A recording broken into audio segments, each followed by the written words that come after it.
Welcome back. I'm Father Moses. And I'm Mother Gabriella. And today we'll be cooking braised lentils with red wine in preparation for the Sunday of the Forefathers. We're going to start off with slicing an onion. And then we're going to saute all our vegetables to get them started.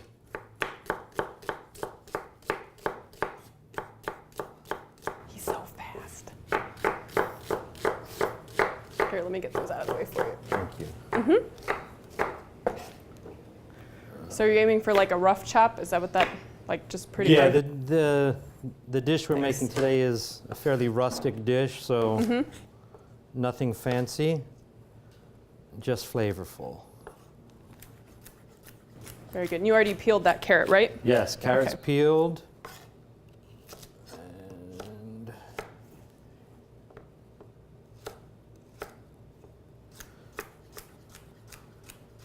can you turn the stove on for me? Sure. Thank you.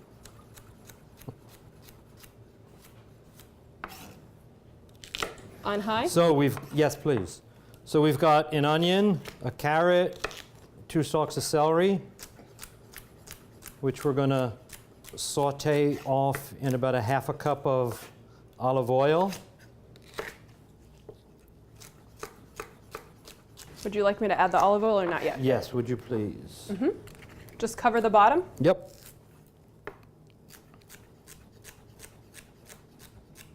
Looks good. Very good color.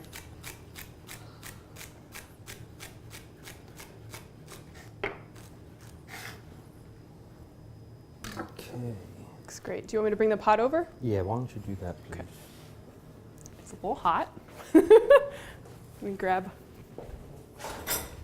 Oh, you see, you have the pot holders on that side. There we go. All right, here we go. It's a nice sizzle.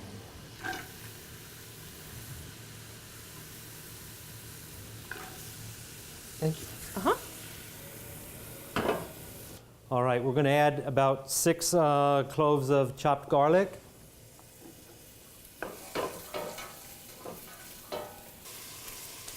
So we're going to saute the veggies here until they're nice, the onions are nice and wilted and they start to caramelize. Smells really good. What's the next part? Do we add the tomatoes? We're going to add the herbs next. The herbs, okay. So what's in there? So it looks like some oregano, bay leaves. Bay leaves, oregano, we've got crushed red pepper flakes, we've got some black pepper. I like to saute my, my herbs along with the veggies. It helps to bring the flavor out than if you just add them into the liquid later. Oh, okay. Get a nicer flavor. And what is there? How much was in there? It looked like a couple tablespoons. So we used a tablespoon of crushed red pepper, a tablespoon of black pepper, 2 tablespoons of oregano. Now we're going to add some red wine next, about 3 cups.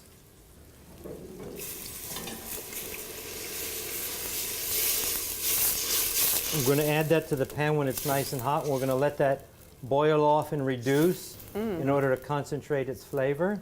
Nice, got it. Thank you. Does it usually take a few minutes for it to kind of Yeah, boil off? that'll take a few minutes. Okay. And it's good to do that at a nice high temperature. Oh, okay. And does it matter what kind of wine it is, or just any red wine? I use any dry red wine in Dry a dish red. like this. Yeah. Okay.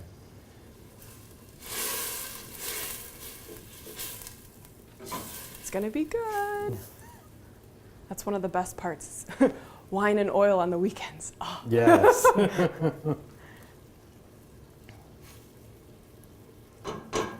Does the title braised come from how it's being prepared? Braised Yes, lentils? braising is Okay. anything that's cooked in a liquid. Okay.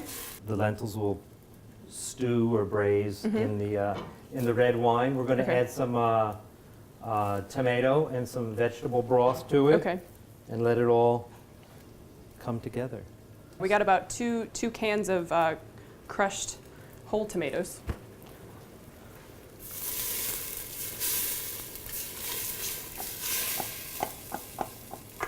And we measured out about 10 cups of vegetable broth. Does it matter what kind of vegetable broth or?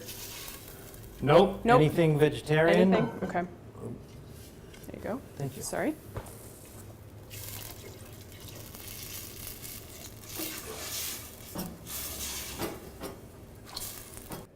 Okay, we're going to add the lentils now that we have all of the liquids in there. And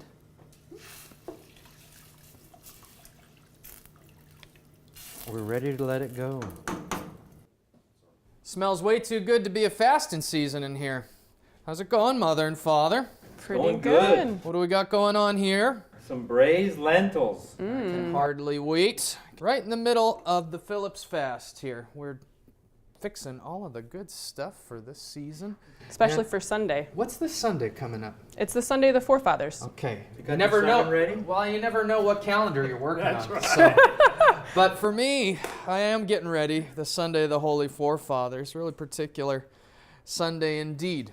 And for the forefathers, what we need to realize is that we're talking about something that St. Paul reminds us of what the incarnation and the coming of Christ in the flesh means. The Apostle Paul tells us that Christ came to be born in the flesh, born under a woman, born under the law, in the fullness of time. And that fullness of time means that a lot of stuff had to happen in preparation for Christ's coming to the earth. And the reading that St. Paul gives to us on that Sunday is really lets us know what he is preparing for us. For you have died, and your life is hid with Christ God. And when Christ, who is our life, appears, then you also will appear with him in glory. So what the church is celebrating are all of the forefathers and mothers who have hid their life with Christ God, so that when he finally appears in the flesh, there he comes in his glory. We hear the story of Adam, who was fashioned out of the dust of the earth, only to be preparation for the new Adam, Christ, who, though all died in sin, in Adam, through Christ all may live. And in the same way that Abel offered perfect sacrifice to God and suffered the first martyrdom that the church notes, so too do we have somebody like Abel who has hidden his life in Christ God to prepare for us an image of what perfect sacrifice might look like.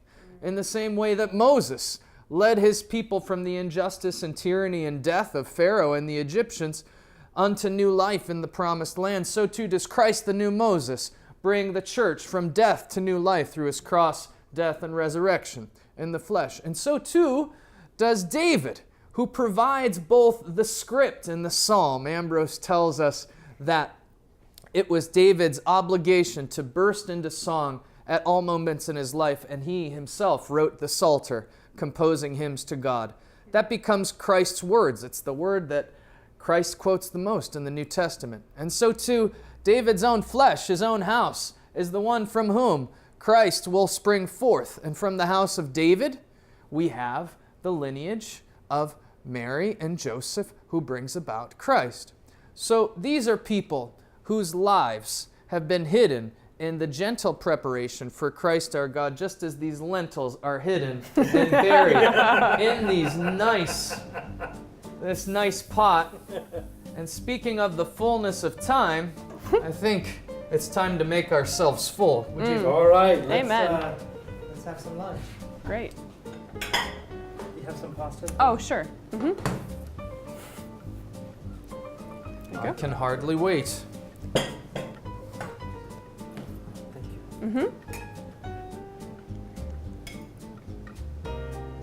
That looks great. How hungry are you, Father? Oh, I can resist all things except temptation, Father Moses. Bring it on. Can I have the pot for the lentils? Please? Yeah.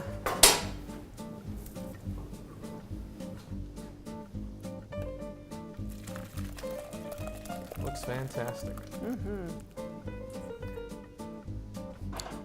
And traditionally, the fast will exclude what foods?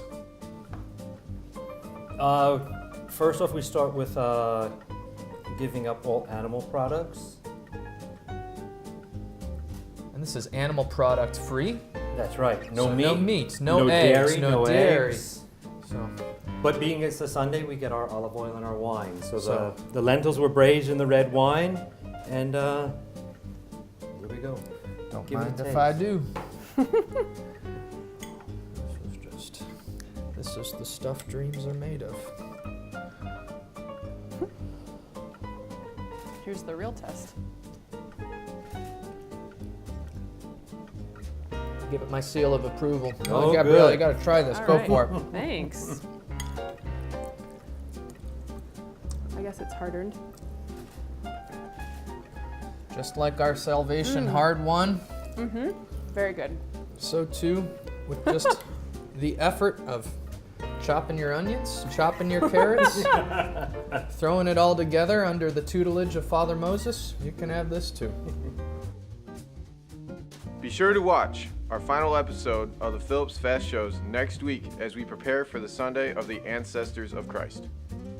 Special guest Father Marek Wisnacki, pastor of the St. Mary Byzantine Catholic Church in Cleveland, will give us a little reflection about this Sunday, while our chef, Father Moses, will be preparing a hearty treat with a little heat, red beans and rice. The program will air on Tuesday, December 13th.